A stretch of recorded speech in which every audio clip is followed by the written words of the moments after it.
तो हेलो प्यारे बच्चों, कैसे हैं आप लोग। उम्मीद करते हैं कि बहुत अच्छे से होंगे और अपने पढ़ाई को एकदम बेहतरीन तरीका से कर रहे होंगे। आज की क्लास में बाबू हम लोग समझने वाले हैं, यानी कि सभी कक्षाओं के लिए, यानी कि सभी क्लास के बच्चों के लिए आज हम हिंदी व्याकरण का संज्ञा का वन शॉट यानी कि एक ही वीडियो में आज खत्म करने वाले हैं। तो आप लोग क्लास में शुरू से लेकर लास्ट तक बने रहिएगा और क्लास का एकदम फुल एंजॉय के साथ, मस्ती के साथ एकदम टोटल क्लास कीजिएगा और एक एक कॉन्सेप्ट को, एक एक पॉइंट को एकदम बेहतरीन तरीका से आप लोग समझिएगा। हम इस क्लास में बाबू आज हम क्या पढ़ने वाले हैं, तो संज्ञा पढ़ने वाले हैं। क्या पढ़ने वाले हैं बाबू? हिंदी व्याकरण का संज्ञा पढ़ने वाले हैं। वन शॉट होगा, यानी कि एक ही क्लास में सबसे आसान भाषा में आप लोगों को बताया जाएगा, सबसे आसान भाषा में बताया जाएगा। तो चलिए बाबू, सबसे पहले हम लोग स्टार्ट कर लेते हैं अपने क्लास को और हम बातचीत करेंगे कि संज्ञा यानी कि नाउन हम लोग कहते किसको है, संज्ञा किसको कहते हैं। आप लोग ध्यान से समझिएगा। मतलब कि कोई भी व्यक्ति, चाहे वस्तु हो, चाहे स्थान हो, चाहे भाव हो, इन सभी के नाम को हम लोग क्या कहते हैं? संज्ञा कहते हैं। अगर तुम लोगों को अगर हम बिना कुछ कहे एक ही बार में बता दें तो आप लोग समझ जाइएगा कि किसी भी नाम को, क्या चीज को दोस्त, किसी भी नाम को हम लोग क्या कहते हैं? संज्ञा कहते हैं। मतलब जैसे दुनिया में बहुत सारा नाम है, जैसे पहाड़ एक संज्ञा है, सीता भी संज्ञा है कि नहीं, अच्छाई भी संज्ञा है, बुराई भी संज्ञा है, बुढ़ापा भी संज्ञा है, जवानी भी संज्ञा है। मतलब ऐसा कुछ भी ऐसा नाम रखिए वो हमारा क्या है? संज्ञा है। ठीक है। और इन सारे संज्ञाओं के प्रकार होते हैं, इसको हम लोग पहचानेंगे। ठीक है। चलिए, उसके बाद में हम लोग आगे बढ़ने का प्रयास करेंगे और देखेंगे, है कि नहीं, कि संज्ञा के भेद यानी कि संज्ञा के प्रकार। ठीक है बाबू, हम लोग संज्ञा के भेद जानेंगे, यानी कि संज्ञा के क्या जानेंगे? प्रकार जानेंगे। तो संज्ञा के 5 प्रकार होते हैं। कितने प्रकार होते हैं बाबू? 5 प्रकार होते हैं। आप लोग समझिएगा बहुत अच्छे से। सबसे पहले आप लोग याद रखिएगा जातिवाचक संज्ञा। क्या याद रखेंगे दोस्त? जातिवाचक संज्ञा आप लोग याद रखिएगा। ठीक है। उसके बाद में हम लोग बात करेंगे व्यक्तिवाचक संज्ञा। ठीक है। एक एक को हम लोग एकदम आसान भाषा में समझेंगे, एक एक को एकदम आसान तरीका से समझेंगे, एकदम बढ़िया तरीका से समझेंगे। लास्ट में इनसे ऑब्जेक्टिव भी है। ठीक है। तो आप लोग क्लास को पूरा कीजिएगा। ठीक है। भाववाचक संज्ञा। ठीक है। उसके बाद में समूहवाचक संज्ञा। ठीक है। उसके बाद में द्रव्यवाचक संज्ञा। ठीक है। तो आप लोग याद रखिएगा संज्ञा के कुल कितने भेद होते हैं बाबू? 5 भेद होते हैं। कौन कौन से होते हैं? तो जातिवाचक संज्ञा होता है, व्यक्तिवाचक संज्ञा होता है, भाववाचक संज्ञा होता है और समूहवाचक संज्ञा होता है और द्रव्यवाचक संज्ञा होता है। ठीक है बाबू। चलिए, उसके बाद में हम लोग आगे बढ़ेंगे और आगे बढ़ने का अच्छा तरीका से प्रयास करेंगे। देखिए, सबसे पहले नंबर में हम लोग जानेंगे जातिवाचक संज्ञा। मतलब कि जातिवाचक संज्ञा में क्या होता है, जातिवाचक संज्ञा हम कहते किसको है, इसके बारे में हम लोग पूरा जानकारी लेंगे जातिवाचक संज्ञा के बारे में। ठीक है। देखिए, मतलब वैसी संज्ञा जिससे किसी जाति का बोध हो, मतलब जिससे किसी जाति का बोध हो, उसे हम लोग जातिवाचक संज्ञा कहते हैं। ध्यान दीजिएगा। मतलब कि जिस संज्ञा से किसी जाति का बोध हो उसको हम लोग जातिवाचक संज्ञा कहते हैं। समझिए ध्यान से। देखिए, लड़का, अगर हम लड़का कहने पर इसके अंदर राम भी आएगा, ठीक है, और रहीम भी आएगा। अतः किसी व्यक्ति अथवा वस्तु की समस्त जाति का बोध हो रहा है। समझिए ध्यान से। अगर हम लड़का कह रहे हैं तो लड़का कहने से उसमें राम भी आ रहा है, रहीम भी आ रहा है, राजन भी आ रहा है, उमेश भी आ रहा है। मतलब इसमें मतलब कि पूरा जाति के लड़का आ रहा है लड़का कहने से। तो जो लड़का शब्द है वो आपका जातिवाचक संज्ञा है। कैसा संज्ञा है बाबू? जातिवाचक संज्ञा है। अगर हम लड़की बोले तो लड़की में बहुत सारे लड़कियां आ जाएगी, तो लड़की भी कौन सी संज्ञा है? जातिवाचक संज्ञा है। जैसे में देखिए, लड़का जातिवाचक संज्ञा हो जाएगा क्योंकि इसमें बहुत सारे लड़के आ जाएंगे। लड़की भी जातिवाचक संज्ञा हो जाएगी क्योंकि इसमें बहुत सारे लड़कियां आ जाएगी। गाय भी जातिवाचक संज्ञा है, क्योंकि गाय में बहुत सारे गाय आ जाती है, साहिवाल, जर्सी, गाय अलग अलग प्रकार की होती है बाबू। नदी भी जातिवाचक संज्ञा है, क्योंकि नदी में बहुत सारी नदियां होती है, गंडक, कावेरी, यमुना, गंगा, है कि नहीं। पक्षी भी जातिवाचक संज्ञा है, फूल भी जातिवाचक संज्ञा है, और फल भी जातिवाचक संज्ञा है, और फूल भी आपका क्या है, जातिवाचक संज्ञा है। कुत्ता भी आपको जातिवाचक संज्ञा है, आप लोग याद रखिएगा, ठीक है। जिसमें मतलब कि जातिवाचक संज्ञा ऐसे संज्ञा को कहते हैं ना जिसमें किसी जाति का बोध हो, मतलब उसमें बहुत सारा जाति आ जाए। लड़का जातिवाचक है, लड़का में बहुत सारा आ जाएगा। लड़की भी जातिवाचक है, लड़की में बहुत सारी आ जाएगी, समझे। चलिए, उसके बाद में हम लोग बाबू आगे बढ़ने का प्रयास करेंगे। देखिएगा क्या कह रहा है, समझिएगा ध्यान से। कह रहा है व्यक्तिवाचक संज्ञा। आप लोग ध्यान देंगे दोस्त, व्यक्तिवाचक संज्ञा यानी कि व्यक्तिवाचक संज्ञा, इसको अच्छा से समझिएगा। देखिए, जिस संज्ञा से किसी खास व्यक्ति, मतलब इंपॉर्टेंट व्यक्ति, खास व्यक्ति या खास वस्तु या खास स्थान आदि का बोध हो, उसे हम लोग व्यक्तिवाचक संज्ञा कहते हैं। मतलब जिस संज्ञा से किसी खास व्यक्ति का बोध होना चाहिए, किसी खास वस्तु का बोध होना चाहिए, किसी खास स्थान का बोध होना चाहिए, उसको हम लोग क्या कहते हैं, तो व्यक्तिवाचक संज्ञा कहते हैं। आप लोग याद रखेंगे। जैसे कबीर जो कवि हैं एक खास हैं, पूर्व खास है, होली भी खास है बाबू, ध्यान दीजिएगा, चांद भी खास है, ठीक है, रामायण भी खास है, ठीक है, गंगा नदी, ठीक है, हिमालय के पहाड़ भी खास है बाबू, अमेरिका भी खास है, ताजमहल भी खास है। मतलब जिस संज्ञा से किसी खास व्यक्ति या खास वस्तु या खास स्थान आदि का अगर बोध हो रहा है तो उसको हम लोग क्या कहेंगे दोस्त, कौन सा संज्ञा, व्यक्तिवाचक संज्ञा कहेंगे। आप लोग याद रखिएगा। देखिए, अगर दुनिया में कोई एक चीज है, अगर दुनिया में अगर कोई भी चीज एक है तो वो तो खास है। अगर दुनिया में कोई एक चीज है तो खास है, लेकिन इसको ई क्या कर रहा है, इसको समझिए। अगर दुनिया में कोई एक चीज है तो व्यक्ति वचन है कि नहीं है, मतलब कि एक यानी कि व्यक्तिवाचक है। मतलब कि अगर दुनिया में कोई एक चीज है तो क्या है, व्यक्तिवाचक है। आप लोग याद रखेंगे, कोई भी चीज अगर दुनिया में क्या है, एक है, तो क्या है, व्यक्तिवाचक है। जैसे में सूरज, सूरज पूरा दुनिया में एक है ना। उसके बाद में चांद, चांद भी पूरा दुनिया में एक है। उसके बाद में पृथ्वी, पृथ्वी भी पूरा दुनिया में एक है। भारत है कि नहीं, हिमालय, गंगा, होली, गीता, कुरान, ये सब दुनिया में एक है, इसलिए ये क्या है, व्यक्तिवाचक संज्ञा है। ठीक है बाबू, आप लोग अच्छे से समझिएगा। चलिए, उसके बाद में हम लोग आगे बढ़ने का प्रयास करेंगे। देखिएगा, भाववाचक संज्ञा, वैसी संज्ञा जिससे किसी व्यक्ति या वस्तु के गुण, गुण के बात किया जा रहा है, देखिएगा, गुण या दोष के बारे में पता चले, जिसे हम सिर्फ महसूस कर सके, उसे भाववाचक संज्ञा कहते हैं। मतलब कि वैसी संज्ञा जिससे किसी व्यक्ति के गुण, दोष, इस सब चीज के बारे में पता चले, जिसको ना ही हम छू सके और ना ही हम देख सके, सिर्फ क्या कर सके बाबू, महसूस कर सके, फील कर सके, उसको हम लोग भाववाचक संज्ञा कहते हैं। समझिएगा अच्छा से।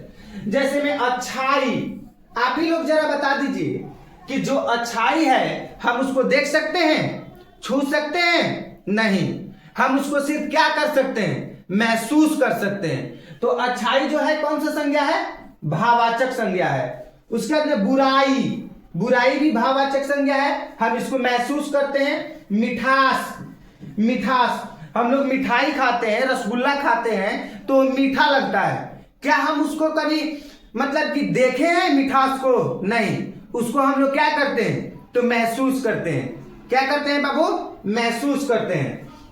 उसके बाद में खटास, हरियाली, ठीक है, पापी है कि नहीं, पापी मतलब जो पाप करने वाले होते हैं उसको भी हम महसूस करते हैं। बचपन को भी हम लोग महसूस ही करते हैं। जवानी को भी हम लोग बाबू महसूस ही करते हैं। ये सब हम लोगों का क्या है, भाववाचक संज्ञा है, यानी कि इसको ना ही हम देख सकेंगे और ना ही हम इसको छू सकेंगे, सिर्फ और सिर्फ हम इसको क्या कर सकते हैं दोस्त, महसूस कर सकते हैं। क्या कर सकते हैं, महसूस कर सकते हैं। तो आप लोग समझ रहे हैं ना हम क्या बता रहे हैं, ठीक है। चलिए उसके बाद में हम लोग आगे बढ़ने का प्रयास करेंगे। देखिए आगे क्या कह रहा है, हम लोग समझेंगे समूहवाचक संज्ञा। क्या समझेंगे, समूहवाचक संज्ञा। देखिए वैसी संज्ञा जिससे व्यक्तियों या वस्तुओं के समूह का बोध हो। समूह यानी कि झुंड का बोध हो, मतलब एक एक में ढेरे हो, समझे, उसे हम लोग क्या कहते हैं बाबू, समूहवाचक संज्ञा कहते हैं। समझिए ध्यान से, जहां पर एक से ज्यादा वस्तु या व्यक्ति का बोध हो, जहां पर एक से ज्यादा व्यक्ति या वस्तु का बोध हो, उसे हम लोग समूहवाचक संज्ञा कहते हैं। ऑब्जेक्टिव है, लास्ट में आप लोग को ऑब्जेक्टिव कराएंगे, आप लोग का टोटल कंसेप्ट क्लियर हो जाएगा यहीं पर, ठीक है। जैसे में कक्षा में बहुत सारे बच्चे एक साथ बैठे होते हैं ना, यानी कि वो समूहवाचक संज्ञा है। कैसे संज्ञा है दोस्त, समूहवाचक संज्ञा है, ठीक है। जैसे सेना, आर्मी का सेना, झुंड, ये भी आप लोगों का कैसा संज्ञा है, तो समूहवाचक संज्ञा है, ठीक है। उसके बाद में आप लोगों को सभा जो है, ये भी किस प्रकार का संज्ञा है, तो समूहवाचक संज्ञा है। जैसे में और हो जाएगा भीड़, तो भीड़ आप लोगों का कैसा संज्ञा है, समूहवाचक संज्ञा है, क्योंकि इसमें एक से ज्यादा का बोध हो रहा है ना। समझिए, इसमें एक से ज्यादा का बोध हो रहा है, इसलिए ये क्या है, तो समूहवाचक संज्ञा है। समझे ना। चलिए उसके बाद में देखिएगा बाबू क्या कह रहा है, हम लोग का नेक्स्ट है, कह रहा है द्रव्यवाचक संज्ञा। आप लोग ध्यान से समझिएगा, द्रव्यवाचक संज्ञा वैसी संज्ञा जिसे मापा या तौला जा सकता है, मतलब हम उसको माप सकते हैं, मतलब नाप सकते हैं। तेल जब मार्केट से खरीदते हैं ना, दुकान से, तो नाप के देता है, समझे, उसे हम माप सकते हैं या तौल सकते हैं। आलू खरीदते हैं ना दुकान से, तो हमको क्या करता है, तौल के देता है। दुकानदार जो होते हैं वो तौल के देते हैं, ठीक है। तो आप लोग समझिए, वैसी संज्ञा जिसे मापा या तौला जा सकता है किंतु गिना नहीं जा सकता है। यहाँ पे बाबू गिना लिखा है, किंतु गिना नहीं जा सकता है, उसे हम लोग द्रव्यवाचक संज्ञा कहते हैं। चावल आप लोगों को बाबू द्रव्यवाचक संज्ञा है, द्रव्यवाचक संज्ञा है, आप लोग याद रखिएगा। इसको हम लोग माप सकते हैं, तौल सकते हैं, किंतु गिन नहीं सकते हैं, ठीक है। उसके बाद में दाल भी आप लोगों का द्रव्यवाचक संज्ञा है, इसको हम लोग माप सकते हैं, तौल सकते हैं, गिन नहीं सकते हैं।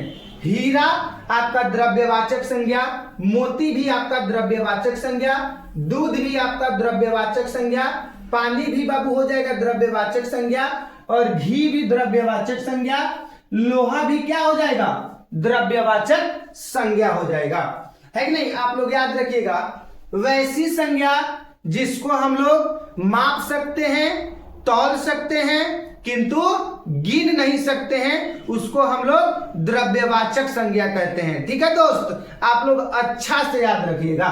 चलिए उसके बाद में हम लोग अब आगे बढ़ते हैं। यहाँ पे आप लोगों का टोटल कंसेप्ट क्लियर हो जाएगा, बिल्कुल आप लोगों का कंसेप्ट जो है टोटल क्लियर हो जाएगा। आप लोग ध्यान रखिएगा, चिड़िया शब्द कौन सी संज्ञा है, बताइए।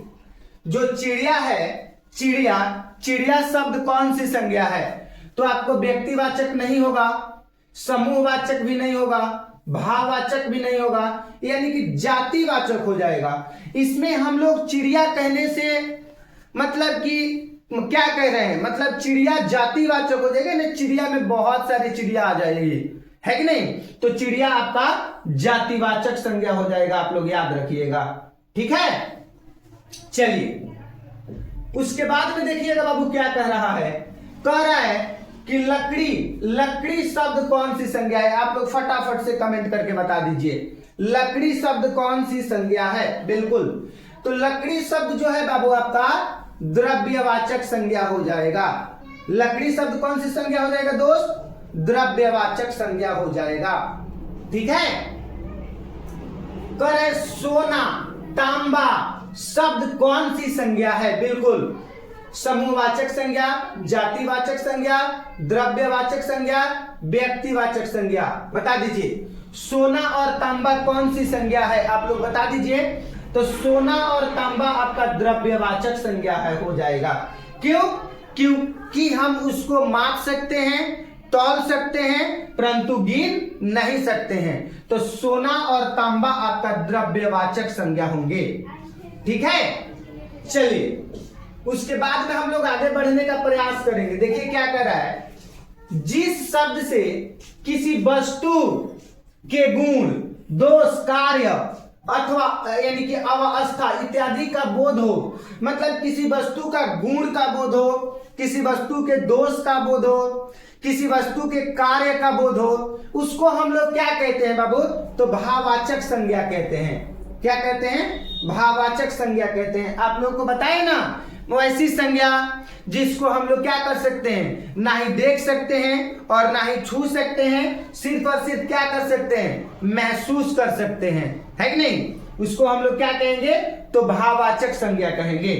ठीक है, चलिए उसके बाद में हम लोग आगे बढ़ेंगे। देखिएगा दोस्त, कह रहा है कि निम्नलिखित संज्ञा में भाववाचक संज्ञा नहीं है, यानी कि इनमें से कौन जो है भाववाचक संज्ञा नहीं है? तो मानवता तो भाववाचक संज्ञा होगा, सहायता भी भाववाचक संज्ञा होगा और जीवन भी भाववाचक संज्ञा हो जाएगा। लेकिन आप लोगों का यानी कि परिवार भाववाचक संज्ञा नहीं है। परिवार जो है आप लोगों का समूहवाचक संज्ञा हो जाएगा। आप लोग याद रखिएगा, परिवार कौन सा संज्ञा हो जाएगा? समूहवाचक संज्ञा हो जाएगा। आप लोग याद रखिएगा, ठीक है कि नहीं? यानी कि निम्नलिखित संज्ञा में भाववाचक नहीं है, तो भाववाचक परिवार नहीं है, परिवार समूहवाचक है। आप लोग याद रखिएगा, ठीक है। चलिए आगे देखने का प्रयास करेंगे।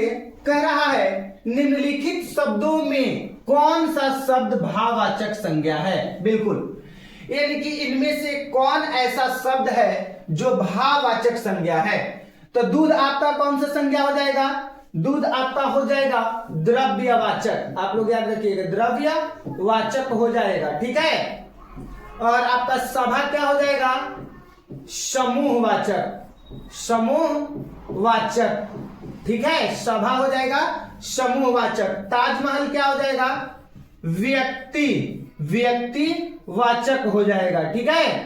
अगर हम बात करें गरीबी, तो गरीबी आपका भाववाचक है। गरीबी कौन है बाबू? भाववाचक, भाववाचक संज्ञा है, ठीक है। गरीबी जो है भाववाचक संज्ञा है, तो इसका आंसर क्या हो जाएगा? ऑप्शन नंबर डी हो जाएगा। यानी कि ए भाववाचक संज्ञा इनमें से कौन है? तो गरीबी हम लोगों का क्या है? भाववाचक संज्ञा है। आप लोग एक एक कंसेप्ट को अच्छा तरीका से समझिएगा, समझे? चलिए उसके बाद में हम लोग आगे बढ़ेंगे। ध्यान दीजिएगा क्या कह रहा है क्वेश्चन नंबर 7। द्रव्यवाचक संज्ञा का उदाहरण है, मतलब इसमें से कौन द्रव्यवाचक संज्ञा का उदाहरण है? तो आपका गुच्छा जो है वो आपका समूहवाचक संज्ञा हो जाएगा। समूहवाचक, गुच्छा जो है समूहवाचक संज्ञा हो जाएगा। तेल आपका द्रव्यवाचक होगा। तेल आपका कौन सा संज्ञा हो जाएगा बाबू? द्रव्यवाचक संज्ञा हो जाएगा। आप लोग याद रखेंगे, जो तेल है द्रव्यवाचक संज्ञा हो जाएगा, ठीक है। चलिए उसके बाद में हम लोग आगे बढ़ने का प्रयास करेंगे। ध्यान दीजिएगा, कह रहा है जातिवाचक संज्ञा का उदाहरण नहीं है। बताइए फटाफट से कमेंट करके बताइए कि जातिवाचक संज्ञा का उदाहरण नहीं है। तो विवेकानंद आपका जातिवाचक संज्ञा का उदाहरण नहीं है। आप लोग याद रखिएगा बाबू, ठीक है। चलिए उसके बाद में हम लोग आगे बढ़ने का प्रयास देखिएगा। कह रहा है कि निम्नलिखित में से संज्ञा का भेद है, मतलब ये जो 4 ऑप्शन लिखे गए हैं इनमें से संज्ञा का भेद कौन है आप लोगों को बताना है कि नहीं? पुरुषवाचक, व्यक्तिवाचक, संबंधवाचक, निजवाचक। तो इसका उत्तर हो जाएगा बाबू व्यक्तिवाचक। आप लोग याद रखेंगे, इसका उत्तर क्या हो जाएगा? व्यक्तिवाचक हो जाएगा, ठीक है। चलिए उसके बाद में हम लोग दोस्त आगे बढ़ने का प्रयास, ध्यान दीजिएगा क्या कर रहा है, कह रहा है कि निम्नलिखित में समूहवाचक संज्ञा कौन है, यानी कि इनमें से समूहवाचक संज्ञा कौन है, तो सेना समूहवाचक हो जाएगा। आप लोग याद रखिएगा क्योंकि सेना में बहुत सारे सेना होते हैं, समूहवाचक संज्ञा सेना है। ठीक है दोस्त, चलिए आगे देखिएगा, आगे क्या कह रहा है, नेक्स्ट प्रश्न कह रहा है कि निम्नलिखित में, है कि ना बाबू, यानी कि निम्नलिखित में व्यक्तिवाचक संज्ञा कौन है, बता दीजिए। क्वेश्चन नंबर आप लोगों का 11 हो जाएगा, आप लोग कमेंट करके फटाफट से बता देंगे। यानी कि निम्नलिखित में व्यक्तिवाचक संज्ञा कौन है, तो भारत व्यक्तिवाचक है क्योंकि ये खास है, समझे, व्यक्तिवाचक भारत है क्योंकि पूरी दुनिया में एक है, खास है, समझे। चलिए देखिएगा बाबू आगे क्या कह रहा है, कह रहा है कि निम्नलिखित, यानी कि निम्नलिखित में द्रववाचक संज्ञा कौन है, काफी आसान है। निम्नलिखित में द्रववाचक संज्ञा कौन है, तो आप लोग देख सकते हैं घी आप लोगों का कौन सी संज्ञा हो जाएगा, द्रववाचक। सेना कौन सा हो जाएगा बाबू, तो समूहवाचक। सेना कौन सा हो जाएगा, समूहवाचक संज्ञा हो जाएगा। ठीक है, याद रखिएगा। और मित्रता की अगर हम बात करें, मित्रता की अगर हम बात करें तो मित्रता आप लोगों का भाववाचक संज्ञा हो जाएगा, भाववाचक, भाववाचक संज्ञा हो जाएगा। दोस्ती, दोस्ती, प्यार, मोहब्बत, दुश्मनी, अच्छाई, बुराई, इसको हम लोग सिर्फ अनुभव करते हैं, फील करते हैं, महसूस करते हैं। ठीक है, इसको हम लोग छूते नहीं हैं, सिर्फ महसूस करते हैं। तो महसूस करने वाला आपका क्या हो जाएगा, भाववाचक हो जाएगा। चलिए उसके बाद में हम लोग आगे बढ़ने का प्रयास करेंगे। देखिएगा दोस्त, संज्ञा के कितने भेद होते हैं, तो संज्ञा के 5 भेद होते हैं। कौन कौन, एक होता है व्यक्तिवाचक, व्यक्तिवाचक संज्ञा। ठीक है, उसके बाद में होता है जातिवाचक, जातिवाचक संज्ञा। उसके बाद में क्या होता है बाबू, समूहवाचक संज्ञा, समूहवाचक, समूहवाचक संज्ञा। उसके बाद में क्या होता है बाबू, 4 नंबर में समूहवाचक के बाद में होता है द्रव्य, द्रव्यवाचक, द्रव्यवाचक संज्ञा। ठीक है, अब उसके बाद 5 नंबर में क्या होता है बाबू, तो भाववाचक, भाववाचक संज्ञा। ठीक है, तो आप लोग याद रखिएगा कि संज्ञा के कुल कितने भेद होते हैं, तो संज्ञा के कुल 5 भेद होते हैं। ठीक है, चलिए उसके बाद में हम लोग बात करेंगे कि किसी व्यक्ति, वस्तु, स्थान, भाव आदि के नाम को बोध कराने वाले शब्द को हम लोग क्या कहते हैं, तो क्या कहते हैं बाबू, संज्ञा कहते हैं। आप लोग याद रखिएगा, मतलब किसी व्यक्ति के, वस्तु के, ठीक है दोस्त, और स्थान के, भाव के, मतलब इस सब चीज के बोध कराने वाले को हम लोग संज्ञा कहते हैं। आप लोग याद रखिएगा। ठीक है, चलिए उसके बाद में देखिएगा क्या कह रहा है, पदार्थ, यानी पदार्थ के समूह का बोध कराने वाले शब्द को कहते हैं। यानी कि पदार्थ के समूह का बोध कराने वाले शब्द को हम लोग क्या कहते हैं। आप लोग इस प्रश्न का उत्तर आप लोग कमेंट बॉक्स में दीजिएगा और आप लोग ये भी बताइएगा कि आप लोगों को क्लास कैसा लगा। ठीक है बाबू, तो इस प्रश्न को हम छोड़ते हैं ताकि आप लोग कमेंट बॉक्स में इसका कमेंट करके उत्तर बताएंगे। ठीक है कि ना बाबू। तो मिलते हैं हम लोग अगले क्लास में, तब तक सभी प्यारे बच्चों को नमस्कार, जय हिंद।